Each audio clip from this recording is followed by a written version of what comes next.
espinal, la estructura macroscópica, sustancia gris, cordones y núcleos. Primeramente, la estructura macroscópica. La médula espinal tiene una forma de columna, obviamente está formado por dos bordes y dos caras. Las caras es una cara anterior y una cara posterior, y los dos bordes son dos bordes laterales, uno derecho y uno izquierdo. La médula espinal comienza por arriba del foramen magno, continúa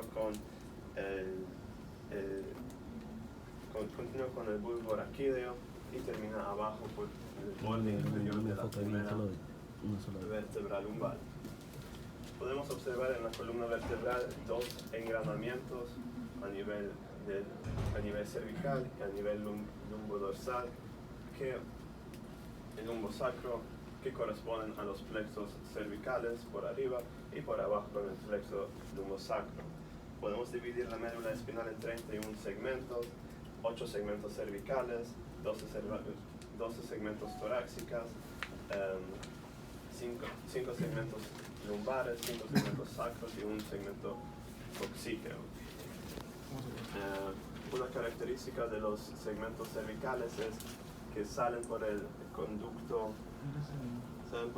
vertebral por arriba de su correspondiente vértebra, mientras que los otros salen por el conducto vertebral por abajo de su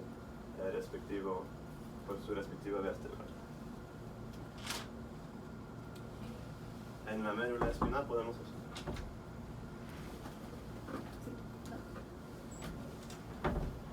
En la parte anterior de la médula espinal podemos observar una fisura longitudinal que se llama la fisura media anterior, y en la parte posterior podemos observar 3 surcos.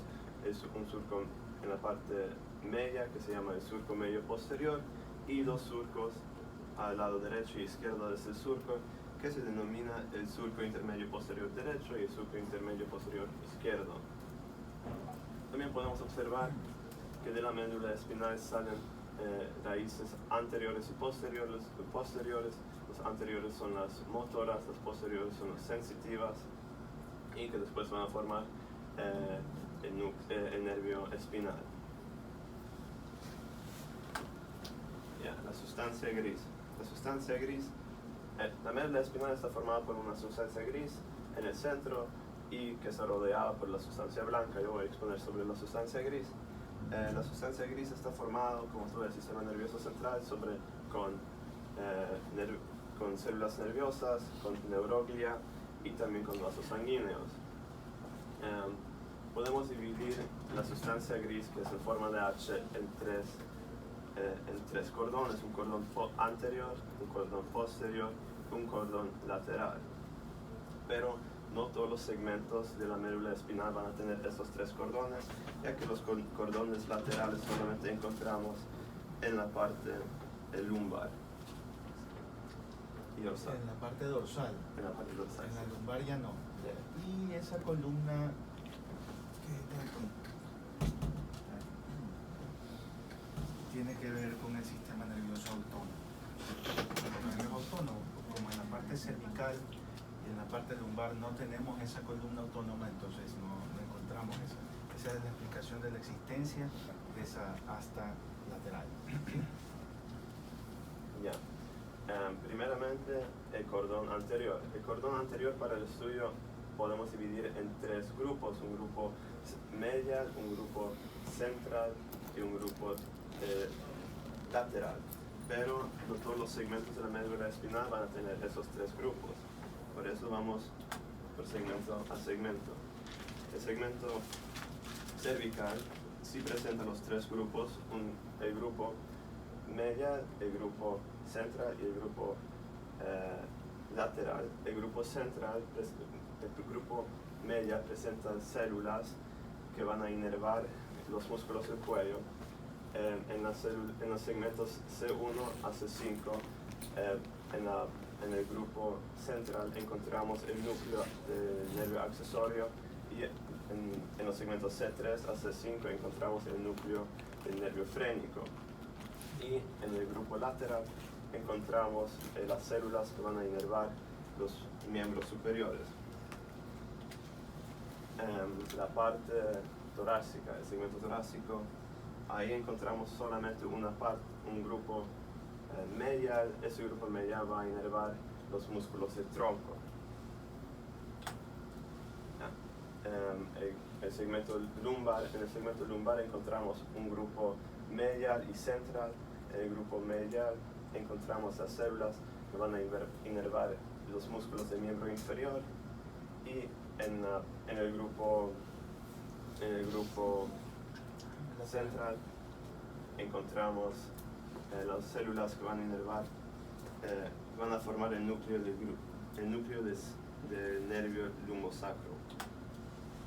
Y el segmento sacro, ahí solamente tenemos un grupo medial y un grupo lateral que van a formar las células para la inervación de los miembros inferiores y los músculos perineales. Espera un ratito.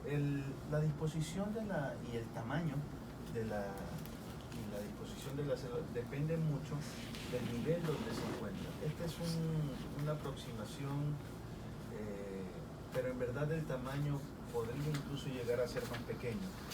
Mientras más elevado a nivel de la columna, o sea, mientras más tendencia a ser cervical, o podríamos hablar mientras más rostral es el corte, va a haber mayor cantidad de fibras nerviosas que segmento a segmento van a ir abandonando la médula. Esa es la razón por la cual el radio de distribución histológica de la médula espinal va variando dependiendo del nivel. ¿Qué significa eso? Que en el segmento cervical, donde existe este engrosamiento, va a haber mucha sustancia blanca, muchos axones, y que segmento a segmento van a ir abandonando. ¿Por qué? Porque van transmitiendo sus fibras para inervar músculos en este engrosamiento para el miembro superior. Por eso es este engrosamiento. Igual hay un engrosamiento lumbar que tiene que ver con muchas fibras que van a abandonar la médula espinal a este nivel y dirigirse hacia los miembros inferiores. Mientras que ya en los niveles lumbosacros, la sustancia blanca cada vez se va volviendo más angosta. Y esa es la razón, porque ya muchas fibras han abandonado la médula espinal. Esa es la razón por la cual este radio comparativo entre sustancia gris y sustancia blanca va variando dependiendo del nivel donde se encuentra, ¿sí? Esa es la razón por la cual está dispuesto de esa forma. Ok, sí. Ya, el cordón. Déjame ponerte un poco más. Bueno, está bien. Ahí estás. El cordón posterior. El cordón posterior, ahí podemos dividirlo en 4 grupos de células nerviosas. 2 de estos grupos encontramos a nivel de toda la médula espinal, mientras que los otros 2 grupos solamente encontramos a nivel torácico y lumbar. Los primeros 2 grupos que encontramos en toda la médula espinal es la sustancia gelatinosa y el núcleo propio. La sustancia gelatinosa encontramos por aquí en el ápex del cordón posterior. Está conformado por una gran cantidad de neuronas de Golgi tipo 2 y recibe fibras aferentes relacionadas con el dolor, la temperatura y el tacto. El núcleo propio encontramos anteriormente de la sustancia gelatinosa, y ese núcleo propio constituye la gran parte del cordón posterior. Ese núcleo propio ahí recibe fibras del cordón blanco posterior, que va a transmitir información sobre posición, movimiento y vibración. Los 2 grupos que solamente encontramos en el segmento torácico y lumbar es el núcleo dorsal, o también denominado la columna de Clark, que encontramos por aquí.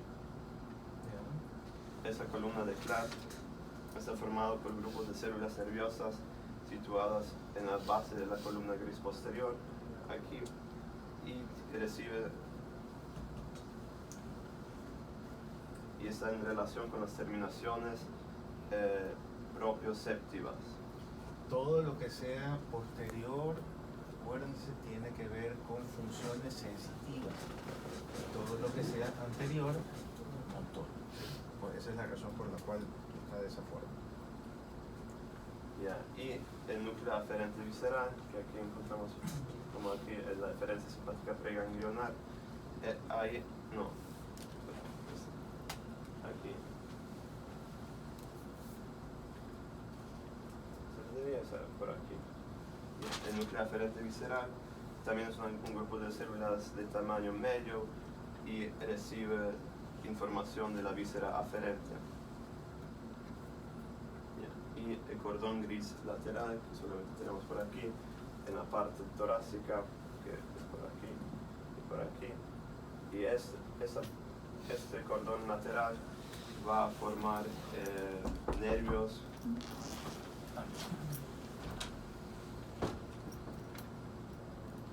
¿Quién es?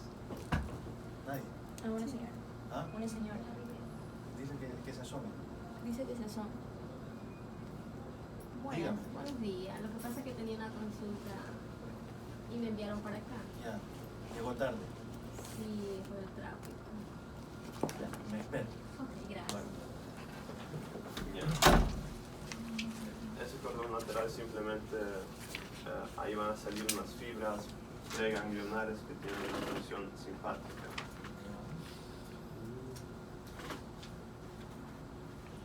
Ya, esa imagen, ahí podemos observar muy bien que en el cordón anterior son las neuronas motoras, una alfa aquí y una gamma. Las neuronas alfa van a inervar los músculos esqueléticos, mientras que las neuronas motoras gamma van a inervar la fibra muscular intrafusal, y la neurona aferente sale de la fibra muscular intrafusal para después transmitir la información a la médula espinal. Lo que también faltó es que en el centro de la médula espinal podemos observar un pequeño conducto, un canal, que es el conducto ependimario. Ahí se va.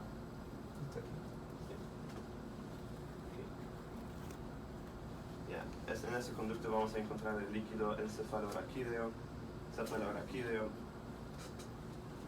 que por arriba está en conexión con el cuarto ventrículo y por abajo no está en relación con nada y está cerrado, entre comillas. Y eso es todo. La médula tiene esta disposición de sustancia gris en forma de H, que ustedes pueden ver, ¿no? La característica principal de los segmentos torácicos es la presencia de esta columna gris lateral, que, como les mencioné anteriormente y como mencionó su compañero, tiene que ver con la presencia de funciones autónomas. Toda la inervación de las vísceras interviene a este nivel. Tenemos la columna posterior y la columna anterior o hasta anterior de la sustancia gris. Esta disposición en H, que tiene aquí una comisura, tiene aquí a este nivel el agujero ependimario. El agujero ependimario es aquel conducto central por donde circula líquido cefalorraquídeo, así sea en poquita cantidad, pero circula. Y esta disposición en H divide a la médula en cordón anterior, cordón lateral y cordón posterior. ¿Sí?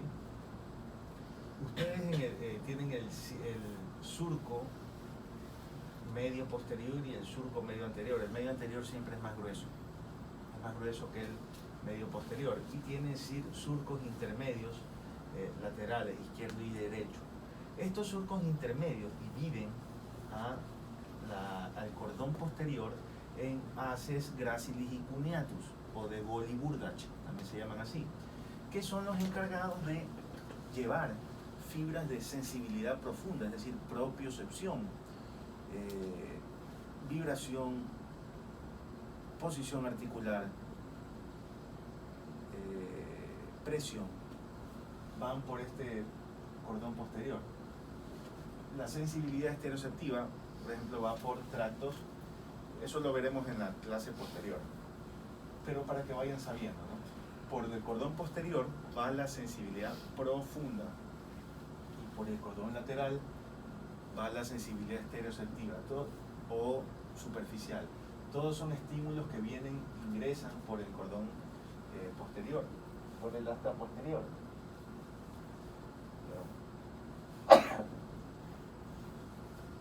Y van ingresando, y las órdenes, el cambio sale por el asta, por por la parte motora, por el asta anterior. Entonces, aquí hay otros fascículos. Ya vamos a ver que en el cordón posterior, en el cordón anterior y en el cordón lateral existen haces o fascículos encargados de diversas funciones en la médula espinal. Por ejemplo, en el cordón lateral a este nivel hay un cordón grueso de fibra muy importante, que es la vía piramidal, aquella vía que viene desde la corteza, desde el área 4 de la corteza cerebral, que se decusa a nivel de las pirámides y que se aloja en el cordón lateral, el haz piramidal, que lleva la motricidad voluntaria. Motricidad voluntaria. Entonces, esta cordón córtico espinal, así se llama también, la vía piramidal también se llama córtico espinal, viaja por este lado. A diferencia de las fibras propioceptivas de sensibilidad profunda que van por el cordón posterior, o ciertas fibras sensitivas estereoceptivas de sensibilidad superficial, es decir, dolor, tacto, temperatura, que van también por el cordón lateral y se llaman haces espinotalámicos. Suben, todo lo sensitivo sube, ¿sí? Porque es aferente, llega, lo sentimos, lo percibimos, sube, es aferente, mientras que lo motor es eferente, son órdenes, ¿no? En la médula espinal nosotros tenemos un fenómeno, que es este de aquí, que se llama arco reflejo. Normalmente nosotros, para realizar una acción, tenemos aquí una motoneurona.